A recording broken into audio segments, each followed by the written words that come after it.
Hi friends, ఎలా ఉన్నారు? మన జీవితంలో మనకి ప్రాబ్లమ్స్ వస్తూ ఉంటాయి. మన జీవితంలో మనకు సమస్యలు వస్తూ ఉంటాయి.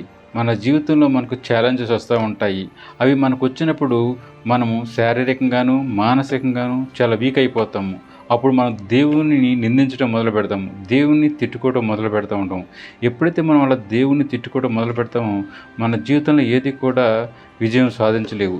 దీని గురించి నేను మీకు ఒక చిన్న స్టోరీ చెప్తాను, మీరు జాగ్రత్తగా వినండి.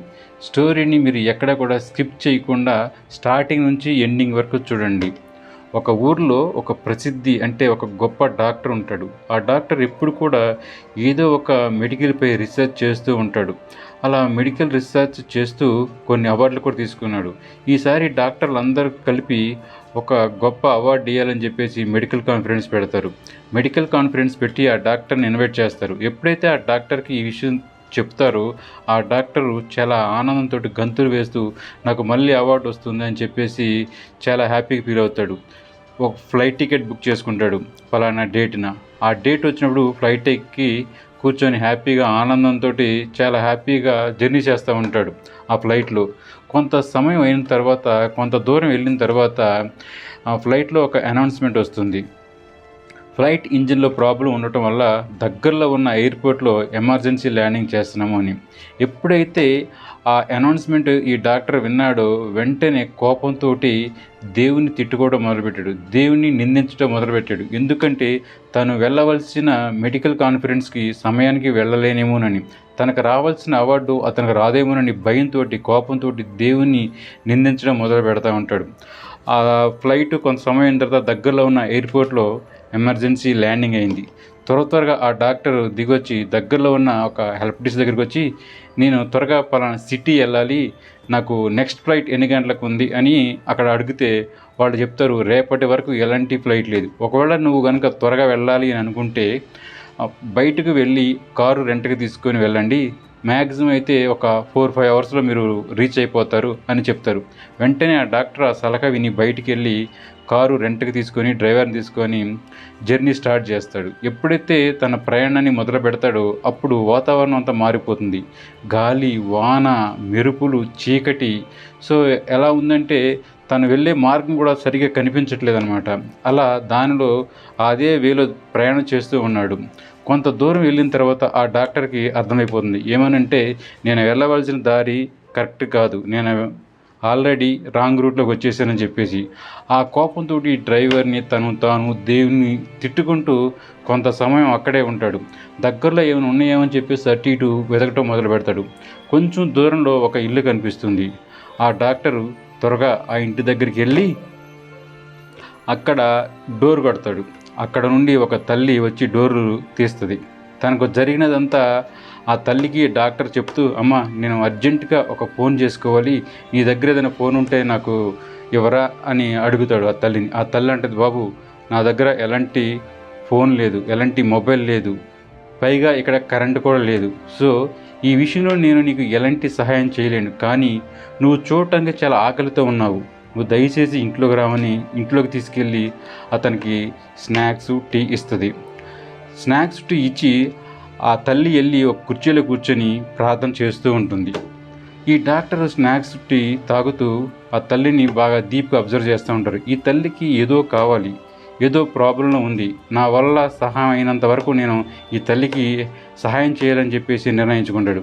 ఆ తల్లి ప్రార్థన ముగించుకొని వచ్చినప్పుడు ఆ డాక్టర్ లెగిసి ఆ తల్లిని అడుగుతాడు, అమ్మ నువ్వేదో ప్రాబ్లంలో ఉన్నావు, నీకు వచ్చిన సమస్య ఏంటో నాతో చెప్తే నేను నీకు సహాయం చేస్తాను నా వల్ల అయితే కనుక అని ఆ డాక్టర్ ఆ తల్లితో చెప్పినప్పుడు ఆ తల్లి అంటది నవ్వుకుంటూ, బాబు నేను అడిగిన ప్రతి ప్రశ్న కూడా దేవుడు నాకు సమాధానం ఇస్తూనే ఉన్నాడు, ఈ ఒక్క ప్రశ్న మాత్రం దేవుడు నాకు సమాధానం ఇవ్వట్లేదు, ఎందుకో నాకు తెలియదు, కానీ నేను దేవునిపై నమ్మకం ఉంచి, దేవునిపై విశ్వాసం ఉంచి, దేవునిపై నిరీక్షణ ఉంచి ఏదో ఒకరోజు దేవుడు నాకు సహాయం చేస్తాడని నమ్మి రాత్రి పగలు అనే తేడా తెలియకుండా నేను ప్రార్థన చేస్తూనే ఉన్నాను అని ఆ డాక్టర్తో తల్లి చెప్పినప్పుడు ఆ డాక్టర్ అంటాడు, ఓకే నీకు వచ్చిన ప్రాబ్లం ఏంటి, అసలు నువ్వు దేనికోసం దేవునికి ప్రార్థన చేస్తున్నావు నాతో చెప్పు అని ఆ డాక్టర్ తల్లినప్పుడు ఆ తల్లి చెప్తుంది, బాబు నాకు 16 సంవత్సరాల ఒక మనవడు ఉన్నాడు.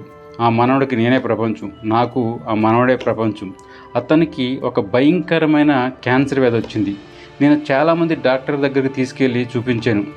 ప్రతి డాక్టర్ కూడా ఈ వ్యాధికి మేము వైద్యం చేయలేము, ఇది మా వల్ల కాదు, నీ మనవడు చనిపోతాడు, ఎందుకంటే ఇది చాలా క్రిటికల్గా ఉంది, సో ఈ విషయంలో మేము ఎలాంటి వైద్యం చేయలేము. కానీ దీనికి సంబంధించిన ఒక డాక్టరు పలానా సిటీలో ఉన్నాడు, కానీ చాలా డబ్బుతో ఖరీదైన వ్యాధి ఇది, చాలా డబ్బులు ఖర్చు అవుతాయి. ఒకవేళ నువ్వు గనక నీ మనవడిని బ్రతికించుకోవాలని నువ్వు అనుకుంటే, నీ మనవడు ప్రాణాలతో తిరిగి రావాలి అని అనుకుంటే, నువ్వు పలానా సిటీ వెళ్ళి ఆ డాక్టర్ని కలిసి వైద్యం చేయించు అని డాక్టర్ సలహా ఇచ్చారు.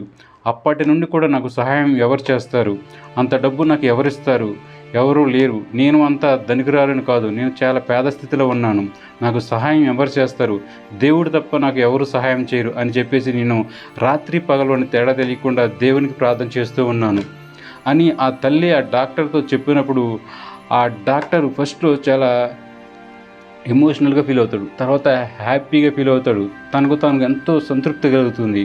ఎందుకంటే తను డాక్టర్ కాబట్టి. అప్పుడు ఆ తల్లితో చెప్తాడు, అమ్మా నువ్వు పలానా ఊరు వెళ్ళి పలానా సిటీ వెళ్ళి పలానా డాక్టర్ని కలిసి నీ మనవడిని బ్రతికించుకోవాలని నువ్వు ఆశపడుతున్నావు, నువ్వు నీ మనవడిని సంతోషంగా మళ్ళీ నీ ఊరికి తీసుకొచ్చుకోవాలనుకుంటున్నావు, నీ మనవడు తప్ప నీకు ప్రపంచంలో ఎవరు లేరంటున్నావు, కానీ దేవుడు ఒక విధంగా ఆలోచిస్తున్నాడు. నువ్వు ఎవరి దగ్గరికి అయితే వెళ్ళాలి అనుకుంటున్నావో అదే డాక్టర్ని నీ దగ్గరకు తీసుకురావాలని దేవుడు అనుకుంటున్నాడు. ఎందుకంటే అక్కడ విమానం ఇంజిన్లో ప్రాబ్లం రావటం, గాలి వాన రావటం, నేను కారు తీసుకురావటం, దారి తప్పుకోవడం, ఇవన్నీ కూడా దేవుడు గీసిన ప్రణాళిక. ఆ డాక్టర్ ఎవరో కదమ్మా, నువ్వు ఎవరినైతే కలవాలనుకుంటున్నావో ఆ డాక్టర్ నేనే, ఐఎమ్ స్టీఫెన్సన్, నీ మనవడికి వచ్చిన వ్యాధిని నేను నయం చేస్తాను, నువ్వు ధైర్యంగా ఉండు అని చెప్పి ఆ తల్లితో అన్నప్పుడు ఆ తల్లి ఎంతగానో కన్నీటితో ప్రార్థన చేసి దేవునికి థ్యాంక్స్ చెప్పుకుంది. మన జీవితంలో కూడా మనకు వచ్చే ప్రతి ప్రాబ్లం, ప్రతి సమస్యలు ఎన్నో వస్తూ ఉంటాయి. అప్పుడు మనం దేవుని నిందిస్తూ ఉంటాము. ఎందుకంటే మనం ఎగ్జాంపుల్ చూసినట్టయితే 2 hours ముందు వరకు కూడా ఈ డాక్టరు దేవుణ్ణి తిట్టుకున్నాడు, నిందలు వేసాడు, ఎందుకు నా జీవితం పనికిరాదు, నేను ఆ సమయానికి అవార్డు తీసుకోలేను, పలానా ప్లేస్కి నేను వెళ్ళని చెప్పేసి దేవుడి పైన కోపంతో రగిలిపోతూ ఉంటాడు. కానీ ఇప్పుడు అదే డాక్టర్ దేవునికి చాలా థ్యాంక్స్ చెప్తున్నాడు. ఎందుకంటే నేను వెళ్ళి అక్కడ అవార్డు తీసుకునే దానికంటే కూడా ఇక్కడికి వచ్చి ఒక ప్రాణాన్ని కాపాడుతున్నాననే ఆనందం, సంతృప్తి ఆ డాక్టర్ కనిపించింది. అందుకే దేవుడు చాలా మంచివాడు, అతనుకున్న ఆలోచన అంతా వేరు, మన ఆలోచన వేరు. మనం ఒకటి అనుకుంటే దేవుడు ఇంకోటి అనుకుంటాడు, కానీ మనల్ని కరెక్ట్ అయిన దారిలో నడిపిస్తాడు. ఫ్రెండ్స్, మన జీవితంలో మనకి ఎన్నో ప్రాబ్లమ్స్ వస్తూ ఉంటాయి. అప్పుడు దేవుని మనం నిందించకూడదు. నువ్వు నమ్మకం కలిగి దేవుని ప్రార్థించాలి, నువ్వు విశ్వాసం కలిగి దేవుని ప్రార్థించాలి, నువ్వు నిరీక్షణ కలిగి నువ్వు దేవుని ప్రార్థన చేయాలి. నీ కుటుంబంలో సమస్యలు ఉన్నాయని నువ్వు దేవుని ప్రార్థన చేయి. నీ హెల్త్ ఇష్యూస్, నీ బిజినెస్లో ఫెయిల్ ఉందా, నువ్వు ప్రాబ్లం ఉన్నప్పుడు దేవుని ప్రార్థన చేయి. ప్రార్థన అంటే నథింగ్ బట్ నీకు దేవునికి మధ్య వైర్లెస్ కనెక్షన్ మాత్రమే. నువ్వు ఎప్పుడైతే దేవునికి దగ్గరికి వచ్చి నువ్వు ఈ జరిగిన విషయాన్ని, నీకున్న ప్రాబ్లం చెప్తావు, దేవుడు తప్పనిసరిగా నీ ప్రాబ్లమ్స్ నెరవేరుస్తాడు. నువ్వు మరణ పడకల పైన ఉన్నావా, నువ్వు దేవుని ప్రార్థన చేయి.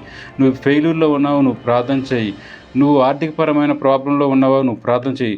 దేవుడు నీ మొర ఆలకిస్తాడు. దేవుడు అందుకే చెప్తాడు, నువ్వు కష్టకాలంలో ఉన్నప్పుడు నువ్వు నా వైపు చూడుము, నేను నీ వైపు చూసి నీకు సహాయం చేస్తానంటాడు. మన జీవితంలో ఒక ఉన్నతమైన స్థానానికి ఎదగాలి అంటే, ఒక సక్సెస్ మెన్గా నువ్వు ఉండాలి అంటే దేవుని తోడు కావాలి, దేవునిపైన నమ్మకం ఉండాలి. ఎప్పుడైతే నువ్వు దేవునిపైన ఉంటావో దేవుడు నీకు సహాయం చేస్తాడు. ఎప్పుడు కూడా దేవుని మనం ద్వేషించకూడదు, నిందించకూడదు. మన జీవితంలో కొన్ని సమస్యలు వస్తూ ఉంటాయి. ఆ సమస్యను బట్టి దేవుడిని నిందించడం అది కరెక్ట్ కాదు. ఎందుకంటే మనం ఎంతవరకు ఆ భారం మోయగలమో అంతవరకే దేవుడు మనకు ఆ శ్రమలు అనుభవిస్తాడు. మనం మొయ్యలేనప్పుడు దేవుడే వచ్చి మనం సహాయం చేస్తాడు. ఈ వీడియో కనుక మీకు నచ్చినట్లయితే లైక్ చేయండి, షేర్ చేయండి. ఇంకా మోర్ వీడియోస్ కోసం మీరు సబ్స్క్రైబ్ చేయండి అండ్ బెల్ ఐకాన్ కూడా క్లిక్ చేయండి. Thank you. Have a wonderful day.